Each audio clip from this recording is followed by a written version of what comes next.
রবীন্দ্রনাথ লিখেছেন আল মাহমুদ। এ কেমন অন্ধকার,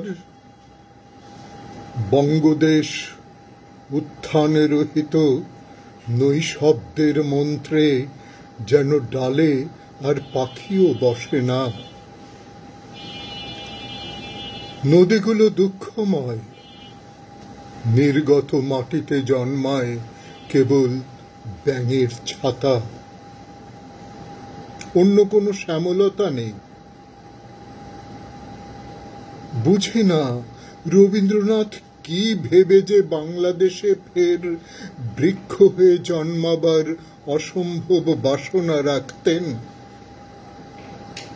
গাছ নেই, নদী নেই, অপুষ্পক সময় বইছে, পুনর্জন্ম নেই আর, জন্মের বিরুদ্ধে সবাই।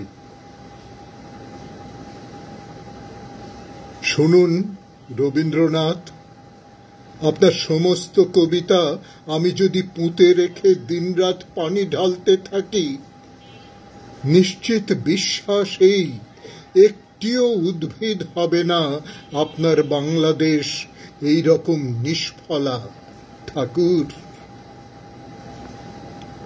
অবিশ্বস্ত হাওয়া আছে, নেই কোনো শব্দের দোতনা, দু একটা পাখি শুধু অশ্বত্থের ডালে বসে আজও সঙ্গীতের ধ্বনি নিয়ে ভয়ে ভয়ে বাক্যালাপ করে।